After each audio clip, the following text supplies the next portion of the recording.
Students, today we talk about Fermi theory of beta decay. We know that if this is nucleus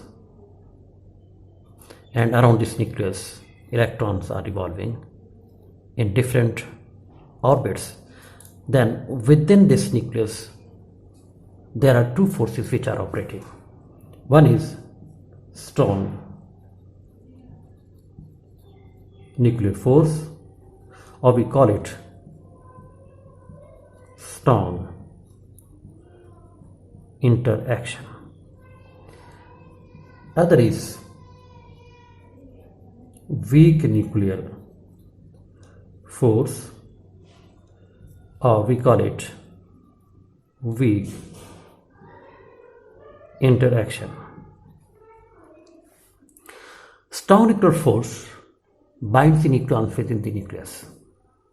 This force operates between two protons, between protons and neutrons, and between neutrons. This force is charge independent. Now, what's the role of weak nuclear force? This force, if required, reshuffles the neutrons to get stability. And during this process, neutron changes to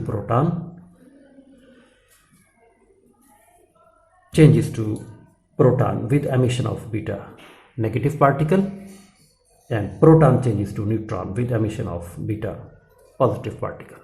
Here beta negative particle is electron and beta positive is positron.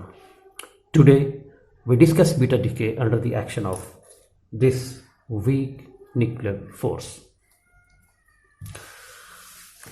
Students, if we say that the only thing happening is that neutron changes to proton with emission of beta negative particle and nothing else taking place, then law of conservation of energy is violated.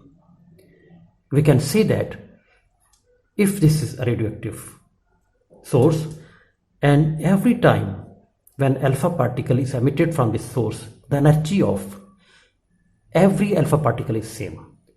But in case of beta decay, if we say that this is radioactive source which is beta emitter and beta particles are coming out of this source, then we cannot determine the energy of every beta particle separately.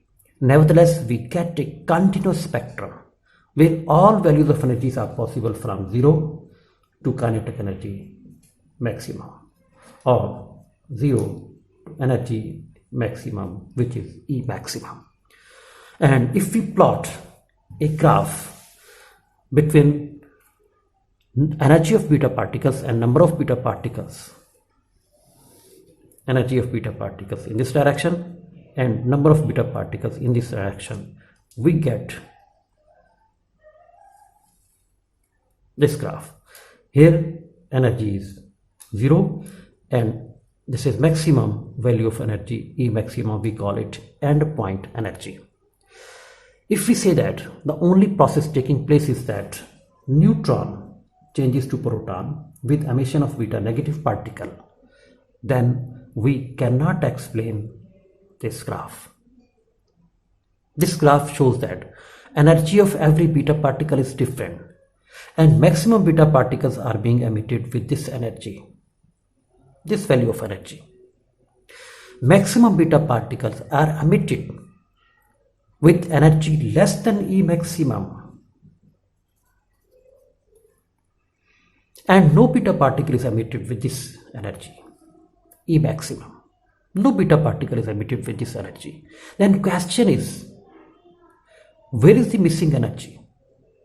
And this behavior is manifested during whole course of graph.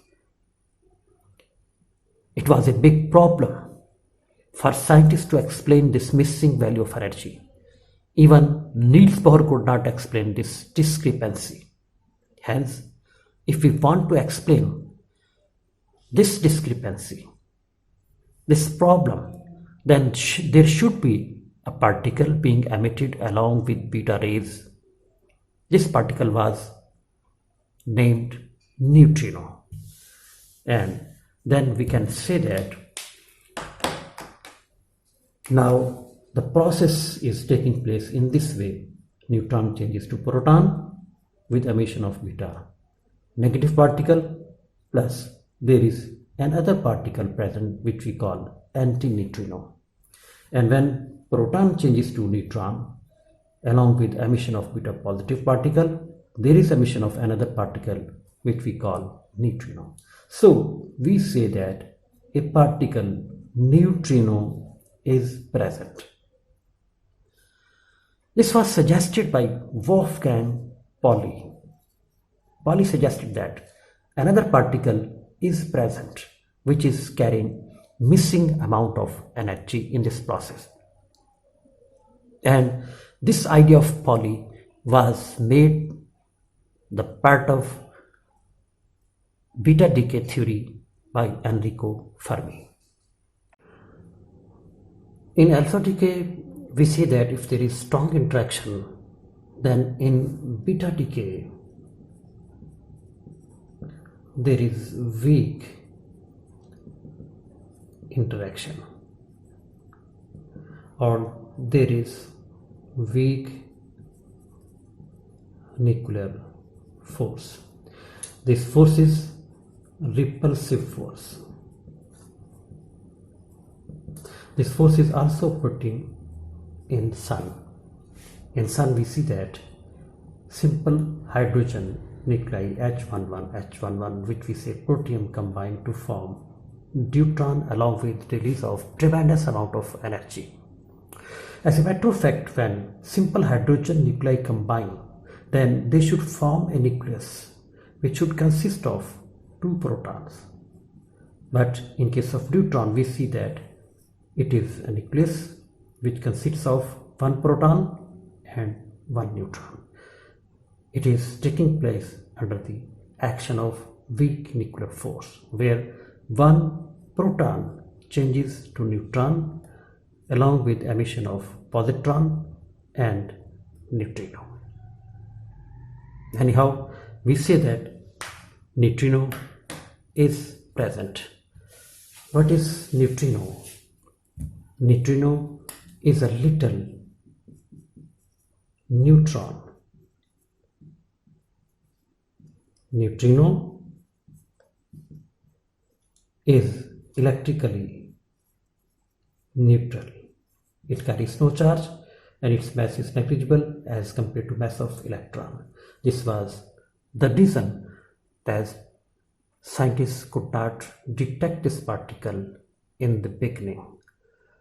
Actually, they took 20 years to detect neutrino.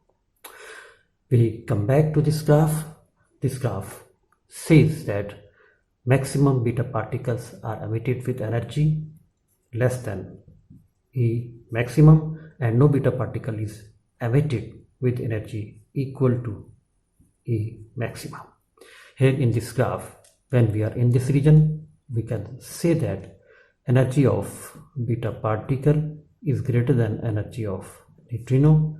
At this point, energy of beta particle is equal to energy of neutrino, and in this region energy of beta particle is less than energy of neutrino, and major share of energy is taken by neutrino. Total energy is equal to E maximum, which remains same. Now we come to basis of this theory. If we summarize, we can say that if XZA is a parent nucleus, if it emits beta negative particle, then there is a daughter nucleus. Here Z increases by 1 while A remains unchanged. If there is a positron emission, then in daughter nucleus Z decreases by 1, A remains unchanged. Second conclusion is that beta negative emission increases the number of protons in daughter nucleus. Third one is beta positive emission. It decreases the number of protons. Fourth one is if there is a process which we call electron capture process. Here, surface proton captures an electron from K shell, and in that case, proton, by capturing one electron from K shell outside the nucleus, changes to neutron, and this increases the number of neutrons. This was a brief discussion on Fermi theory of beta decay. We will continue this discussion in coming lectures also. Goodbye.